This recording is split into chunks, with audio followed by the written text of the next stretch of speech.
शेती पिकांचं नुकसान झालंय, तर केवळ 72 तासात विमा कंपनीला पूर्वसूचना द्या। मागील 4 दिवसांपासून सातत्याने मोठ्या प्रमाणात पाऊस पडतोय। काही ठिकाणी नद्या नाल्यांचं पाणी शेतात घुसलंय, तर पर्जन्यवृष्टीमुळे शेतात पाणीच पाणी साचलंय। ज्या ठिकाणी अतिवृष्टी झाली आहे अशा शेतकऱ्यांनी केवळ 72 तासात विमा कंपनीला पूर्वसूचना द्यावी, तरच शेतकऱ्यांना नुकसान भरपाई मिळू शकते। ऑगस्ट महिन्यातील जवळपास 3 आठवडे पावसाने उघडीप दिली होती, मात्र 4 दिवसांपासून जोरदार पाऊस पडतोय।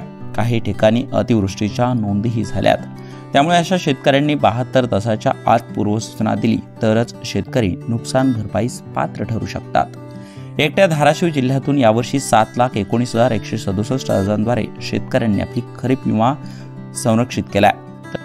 मध्ये प्रधानमंत्री पीक विमा 2024 अंतर्गत पीक विमा भरलेला आहे। आता सोयाबीन खूप चांगल्या स्थितीत आहे आणि शाखीय वाढ खूप चांगली सोयाबीनची झालेली आहे। आणि जर पावसाचा अंदाज बघितला आपला पुढच्या 1-1.5 महिन्याचा, तर पाऊस चांगला आहे। म्हणजे त्यातल्या त्यात परत 1 ते 5 सप्टेंबरला खूप चांगला पाऊस आहे जिल्ह्यामध्ये। आपल्याकडे ऑलरेडी मागच्या वर्षीच्या तुलनेत यावर्षी आत्ताच्या स्थितीमध्ये दुप्पट पाऊस आहे आणि सध्याच्या परिस्थितीमध्ये सरासरीच्या 134% पुढे आपल्याकडे पाऊस झालेला आहे। म्हणजे सोयाबीनच्या काढणीच्या कालावधीमध्ये आपल्याकडे अजून पाऊस येणार आहे, त्यामुळे सोयाबीनचं नुकसान होऊ शकतं। त्यामुळं स्थानिक आपत्ती अंतर्गत सोयाबीनमध्ये जे आपण पूर्वसूचना देतो, ज्याला आपण इंटिमेशन म्हणतो, ते देण्याच्या काही पद्धती आहेत। त्याच्यामध्ये शेतकऱ्यांच्या बऱ्याच चुका होत असतात, त्यामुळं तो फॉर्म त्यांचा किंवा त्यांनी जी तक्रार केलेली आहे ती रिजेक्ट होत असते।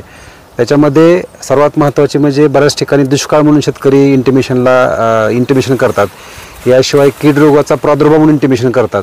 तर ते आपल्या याच्यामध्ये महाराष्ट्रापुरतं तो ऑप्शन नाही, परंतु ते केंद्राचा ॲप असल्यामुळं तो पूर्ण देशासाठी ते ऑप्शन निवडलेले आहेत। आपल्याकडे एकतर इनंडेशन म्हणजे पावसामुळे पाणी साठवून जे नुकसान होतं, त्याच्यामुळे आपण त्याच्या स्थानिक आपत्तीमध्ये त्यांना नुकसान भरपाई देऊ शकतो।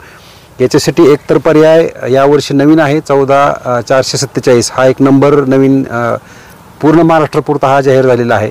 कारण यापूर्वी विमा कंपनीचे वैयक्तिक नंबर असायचे, त्याच्याऐवजी हा शासनाचा एक 14,447 म्हणजे त्याला KRPH कृषी रक्षक पोर्टल हेल्पलाईन असं म्हटलं जातं। याशिवाय सगळ्यात चांगला पर्याय जो आहे तो इन्शुरन्स ॲपच्या माध्यमातून इंटिमेशन देणं, आणि त्याच्यामध्ये मग आपल्या ज्या ठिकाणी नुकसान झालेलं आहे त्याचा आपण फोटोग्राफ्स वगैरे काढू शकतो।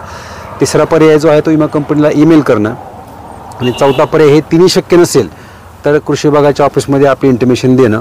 ह्यात सर्वात महत्त्वाची बाब म्हणजे 72 तासामध्ये इंटिमेशन देण्याचे गरजेचं आहे। यावर्षी तर सारासार विचार करता 72 तासाच्या आत शेतकऱ्यांनी विमा कंपनीला तक्रार करावी, तरच नुकसान भरपाई मिळू शकते।